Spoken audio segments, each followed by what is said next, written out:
Okay, so hi Zita, thank you for coming on today. So as you know, we want to raise a bit of awareness about diabulimia. So would you be able to start off by telling us, a bit about yourself, a bit about your experiences with diabulimia so far? Yeah, so I'm French. I'm 22. I live in Edinburgh. Um, and I was just recently diagnosed with type 1 diabetes in November of 2021. So it's been 6 months barely. And in that short time, I have experienced diabulimia because I used to suffer with an eating disorder previously. And so when insulin was added to the mix of medications or just things that I needed to do, then it became really difficult to not associate insulin with weight or weight gain. And so it very quickly spiraled into something that was kind of out of my control. And it was kind of scary because I didn't expect to fall into an eating disorder again. And it's a really dangerous thing because insulin can both kill you and save your life. And so it's about getting the balance right. And it's about really knowing your doses and calculating all of that without overthinking it, because then you get into the mental aspect of it and you really start to think, okay, if I take too much, I might die. If I don't take enough, I also might die. And if I take too much or too little, then that affects my weight. And so it's really about trying to not overthink it so that you don't just run into all the mental problems with insulin taking. So was it just shortly after your diagnosis that you, I guess, realised that there was an issue? No, it took a while. Well, not a while because it's only been 6 months, but it was after my first clinic appointment, after the first 3 months. I had gained a lot of weight because I was having a lot of hypos and I was just really struggling with the insulin thing. And so after my first clinic appointment, they weighed me, and then that was super, super triggering because I was shocked. I couldn't really handle something like that at that time. And so that really pushed me into a spiral of just basically, if you start overthinking insulin and weight gain, then it becomes so easy for it to become something huge and something that you think about every second of every day. I think it's really about trying to minimize the overthinking before it even begins to become a problem. Yeah. And was your diabetes team aware of your history with an eating disorder when you got diagnosed? Were they aware of that? No. No, they weren't. Okay. No, so I think, it would have been hard for them to anticipate the potential problems of weighing me and all the weight gain and all of that. So that is kind of my bad because I moved from a different hospital, from a different city, so they didn't have all my records and all of that. So that was a bit complicated. Right. And do you think, once you've been diagnosed and you have that first clinic appointment, do you think weight is something that should be discussed, or do you think, they should almost keep it to themselves? What do you think? I think it's up to the patient, but I think there should definitely be like a disclaimer before they weigh you. They should ask, are you okay with being weighed? Are you okay with knowing your weight? And if you say no, then they should really accept that and say, okay, so we won't show you anything. We won't discuss it. We won't talk about it. But it really depends on the patient, because I know that some people use their weight as kind of an indicator of how well they're managing their diabetes and how healthily they're doing in terms of, for example, if they need to eat more sweets from hypos and orange juice and all of that, then they think, okay, I'm being healthy, so it's fine if I gain weight. But other people, gaining weight is seen as a bad thing, mainly people with eating disorders and diabulimia. So I think it's really up to the patient, and it should be a question that's like routinely asked. No, I completely understand that. I mean, from a diabetes specialist perspective, obviously that initial weight gain is seen as a positive, because it just means that your body's holding on to nutrients again, and you're starting to get better almost. But no, I do understand, from the perspective of someone with an eating disorder, it's almost quite soul destroying. It must have made you feel, almost like you've lost, in a way. So I can imagine it was a really hard thing to go through. I mean, like you said, it should be optional for them to discuss weight at, not only the first appointment, but I think ongoing. Yep. Because I think weight and diabetes is such a, massive conversation, isn't it? Especially with diabulimia. Obviously, it is important that we do track our weight, but perhaps not to the extent where it's becoming an issue, if that makes sense. So, I mean, you say you noticed after, your first 3 months that there was an issue. I mean, how did it go from then on? What was sort of the next steps? What did you do? What happened? Did you speak to anybody? Well, at first I stopped taking insulin, which was quite dangerous because even though I'm still in the honeymoon period and my body's producing a bit of insulin on its own, it's still really important to take insulin with meals. And so I stopped doing that for a while. I think it was about 4 or 5 days before I actually told someone. And so I have a mental health mentor with my university, and I told her about it, and she was like, "Oh, Zita, this isn't good. You need to call NHS 111." And so I did that because I was just scared of the next steps. I was scared of what was going to happen to me, and so I called NHS 24, and the nurse wasn't particularly helpful. He said, "Just take your insulin. It's not that hard.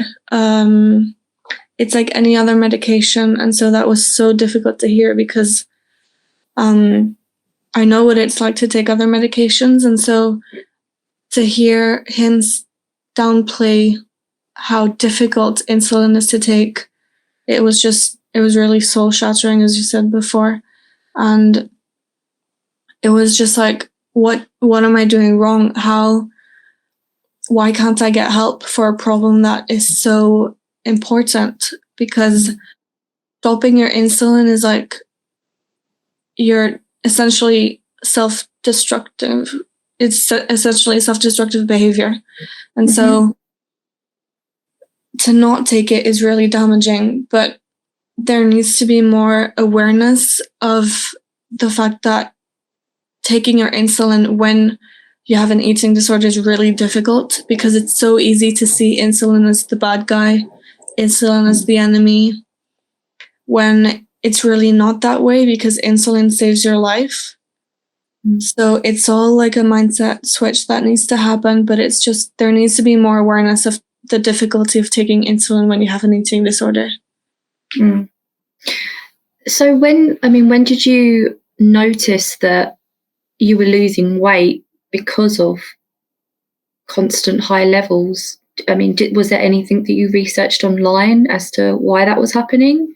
Had you heard of diabulimia?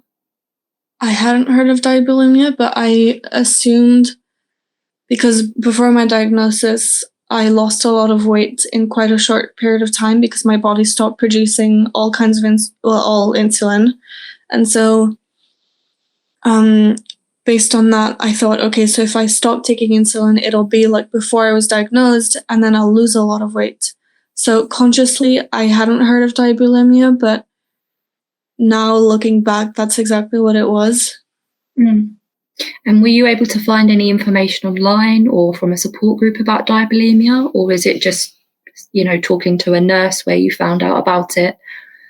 I actually Googled like problems with taking your insulin or difficulties taking insulin, and that's what came up. So I kind of researched about it online, and I was able to kind of familiarize myself with the main how it presents.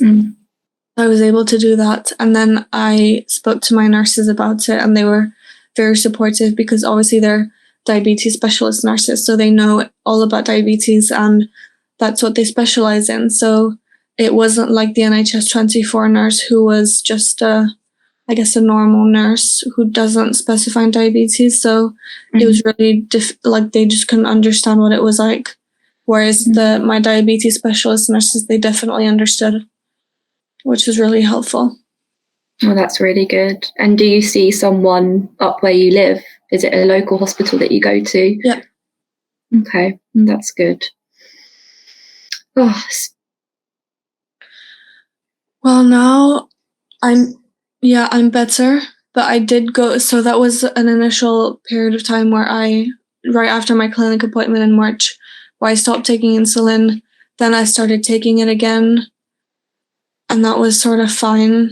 I'm not really sure what switch happened between not taking it and then taking it, but I think it's just because everyone was so worried around me that I was like, okay, this is probably something I should be doing. So I started to do it again, and then it was fine for maybe a month or two, and then it hit again, but this time was worse because I went almost 9 days without insulin. And so then luckily I was home with my family, so my mom was able to inject for me. And what helped me was to realize I felt really bad for asking her to inject for me because I'm 22, I should be able to do it myself. But she kept on repeating that for her, injecting it's just like a mechanical thing, like an action. And so for her, it's really not that big of a deal. And so it made me kind of realize that if it's fine for my mom or for anyone else who doesn't have diabetes, then it should be fine for me too. It should just be like an automatic thing, like brushing your teeth or washing your face in the morning or something. I'd say to remember that insulin is not the enemy. It saves your life every day. And just because our bodies are deficient in producing the insulin, that doesn't mean that it's like a key to losing weight. That's definitely not what it is. It's just a hormone that our bodies need to survive. And so we need to inject that from the outside because we can't produce it on the inside. But it's not the enemy, and that's not what's making you gain or lose weight or anything like that. I'd say that's like the foundation of diabulimia, because you believe that insulin is the enemy and insulin's the bad guy and insulin's what's making you gain weight. Because you associate the time period where you didn't have insulin to losing weight. So you just add the two factors together and you find a correlation. Yeah. No, it's definitely difficult, and it's a difficult subject to try and, talk about on a daily basis. But I mean, how do you feel talking about your experiences with diabulimia? Are you quite open with it, or, do you struggle talking about it? Would you think like a support group would help you? Well, at first it was really difficult to talk about it because I didn't know what it was. So I thought I was just going crazy, or I thought it was all in my head. But knowing that it's an illness, just like any other illness, then that kind of makes you feel like, okay, I'm not the only one. And I think a support group would help because it would be a chance to kind of open up and talk to other people that have had similar experiences. I think that would be helpful. So before you said that you didn't take insulin for 9 days, I mean, what was the result of that? Did you end up going into DKA at all? No, luckily ketones weren't too bad because I'm still in the honeymoon period. So of course, I actually saw my endocrinologist in France, which is where my parents live. And she was saying that if I had done this out of the honeymoon period, then I would have ended up in hospital because there's no way you can survive without insulin for 9 days. So she said I'm lucky to still be in the honeymoon period, and I shouldn't take that for granted. I hope that it's not going to happen to me again, the diabulimia episodes, because for me, it showed up as episodes, 2 different episodes. in the past 3 months. So I'm hoping that it's not going to happen again a third time, but the chances are it will. And so I think knowing now that I can ask my parents to help me inject, or I can ask other people to help me inject, that's like a plan B in case things do go south. And I think it's important to remember that I have a support system, and that I actually am talking to the diabetes team psychiatrist, who has been really helpful. And she's offered a lot of support. But I think I have a good enough support group that if it does happen to me again, then I won't be alone. And I think that's probably the main thing, is to not be alone, because that's when things can get dangerous and you can end up in hospital. And do you think there are any sort of warning signs from the last 2 times that you could perhaps, recognise and speak to someone perhaps before it might happen again? I think the kind of precursor symptoms of it were the reluctance to check my blood sugar levels, because I was kind of like, okay, I don't really care if I'm too high. Just generally like a very carefree attitude towards it. Whereas usually I'm kind of like, okay, what's my blood sugar? I need to check it. Do I need insulin? Do I not need insulin? And so during those periods of time, it's more, oh, I don't care. I don't want to look at my blood sugar because I don't want to know what it'll be. So that's kind of like the precursor. And then the actual period of not taking insulin, that's when I stopped taking insulin and I stopped checking my blood sugar, and I completely ignore everything. And what is it that you're studying? Biotechnology. Oh, yeah. Fantastic. And, is there, do you have friends at university that are, aware of your struggles with diabulimia? I think I talked about it once, but it's not something that I'm shouting out from the rooftops, because it's still something that I'm learning to handle. Absolutely. It's not something that everyone knows, but my close friends do know. Yep.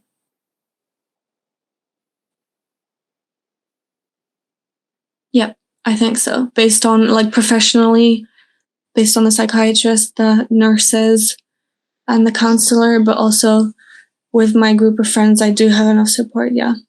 Definitely. The online Instagram community is really helpful as well.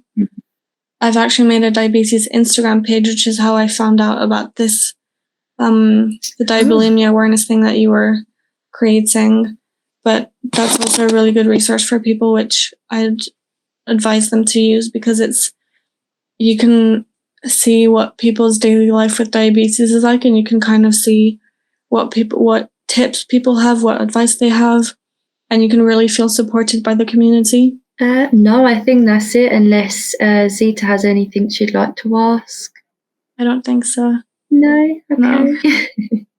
Thank you, though. No, thank you so much. It's been lovely. It's been lovely speaking to you. Yeah, I hope it helps someone out there. It will.